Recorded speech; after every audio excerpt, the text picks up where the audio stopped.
মধ্যপ্রাচ্যে যুদ্ধ পরিস্থিতি ঘিরে জ্বালানি সংকটের আশঙ্কায় দেশের বিভিন্ন স্থানের পাম্পগুলোতে জ্বালানি তেল কিনতে ক্রেতার অস্বাভাবিক ভিড় দেখা গেছে। তেল ডিপোগুলোতেও গাড়ির দীর্ঘ সারি দেখা গেছে। ক্রেতার চাপে কোথাও কোথাও বিক্রি সাময়িক বন্ধ রাখার ঘটনাও ঘটেছে। কোথাও আবার বেশি দামে বিক্রির অভিযোগ রয়েছে। অতিরিক্ত সংগ্রহ করায় দেখা দিয়েছে তেল সংকট। এদিকে উত্তরবঙ্গ সহ ১৯ জেলায় জ্বালানি তেল সরবরাহকারী সিরাজগঞ্জ, শাহজাদপুরের বাঘাবাড়ি অয়েল ডিপো কর্তৃপক্ষ আতঙ্কিত না হওয়ার কথা জানিয়েছে। অন্যদিকে হিলি সীমান্ত দিয়ে জ্বালানি তেল পাচার রোধে বিজিবির টহল জোরদার করা হয়েছে। প্রতিনিধিদের তথ্য ভিডিওতে ডেস্ক রিপোর্ট। ৭২ ঘন্টা ময়েশ্চার লক সমৃদ্ধ লিলি বডি ওয়াশ, শিয়া বাটারের গুডনেস স্কিন রিপেয়ার করে রাখে সফট ও গ্লোয়িং। মধ্যপ্রাচ্যে যুদ্ধবিরতি ঘিরে জ্বালানি সংকটের গুজব ছড়িয়ে পড়ায় খুলনার পেট্রোল পাম্পগুলোতে ক্রেতাদের অস্বাভাবিক ভিড়। অনেকেই আগেভাগে মজুতের আশঙ্কায় ট্যাঙ্ক পূর্ণ করে তেল নিচ্ছেন। স্বাভাবিক সময়ের চেয়ে দ্বিগুণ ডিজেল বিক্রি হচ্ছে বলে জানায় পাম্প কর্তৃপক্ষ। রাজশাহীর পাম্পগুলোতে তেল সংগ্রহ করতে ভিড় বেড়েছে। অতিরিক্ত সংগ্রহ করায় সংকট দেখা দিয়েছে। ৩০০ থেকে ৫০০ টাকার বেশি কাউকে জ্বালানি তেল দেয়া হচ্ছে না। তেল থাকেও তেল দিচ্ছিল না, এখন আমরাকে তেল দিচ্ছে। তাদের তেল যদি না থাকে আমরা তেল নেব না, আর তেল যদি থাকে অবশ্যই তেল দিতে হবে। এটা পড়ে থাকে, এই তেলটাই আছে। এখন এখানে আমরা বোঝাতে পারছি না কাস্টমারদেরকে যে তেল নাই। রংপুর নগরীর কোনো পাম্পে অকটেন নেই। অন্যদিকে ২০০ টাকার বেশি পেট্রোল বিক্রি করছে না পাম্পগুলো।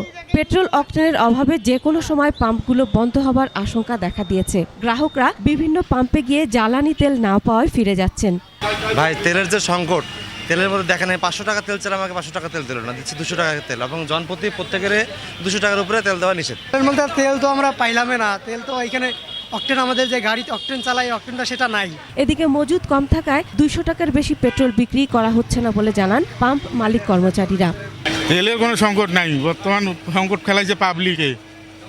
হ্যাঁ, ডবল তেল নিতে ধারে না, ২০০ টাকার তেল তারা না ১০০০ টাকায়, ৫০০ টাকায়। পেট্রোলের সংকটে পেট্রোল পাচ্ছি, পেট্রোল ততটুকু আমরা দিচ্ছি, তেমন কোনো সমস্যা নাই। বরিশালের পাম্পগুলোতেও গাড়ির ভিড়। গেল রাত থেকেই পাম্পগুলোতে দীর্ঘ লাইন। মোটরসাইকেলে ৩০০ টাকা ও প্রাইভেট কারে ১০০০ টাকার বেশি কাউকে তেল দেয়া হচ্ছে না। যশোরেও বৃহস্পতিবার গভীর রাত পর্যন্ত ফিলিং স্টেশনগুলোতে মোটরসাইকেল আরোহীরা ভিড় করেন। উত্তরবঙ্গ শহর টাঙ্গাইল, জামালপুর, শেরপুর জেলায় সিরাজগঞ্জের শাহজাদপুরের বাঘাবাড়ি অয়েল ডিপো থেকে সরবরাহ অব্যাহত থাকলেও সংকটের গুজবে সিরাজগঞ্জের পাম্পগুলোতে যানবাহনের ভিড় বেড়েছে। ভাই, আমি মার্কেটিং চাকরি করি, আমার টাঙ্কি ফুল লাগে, আমার আমার এক সপ্তাহ যায় না, আমি প্রতিদিনই পাম্পে কেমনে আসবো? তো ডিপো থেকে যদি আমাদেরকে তেলটা সুষ্ঠুভাবে বন্টন করা হয়, আমরা সাধারণ গ্রাহককে আমরা তেলটা তাদের ডিমান্ড অনুযায়ী দিতে পারবো। বাঘাবাড়ি অয়েল ডিপোর ইনচার্জ জানান, তারা চাহিদা অনুযায়ী তেল সরবরাহ পাচ্ছেন এবং তা বরাদ্দ দিচ্ছেন। এদিকে বাংলাদেশে মজুদ তেল যাতে সীমান্ত দিয়ে ভারতে পাচার হয়ে যেতে না পারে, সেজন্য হিলি সীমান্তে বাড়তি সতর্কতামূলক ব্যবস্থা নিয়েছে BGB. Masum আলিসা, desk report, ২১ television.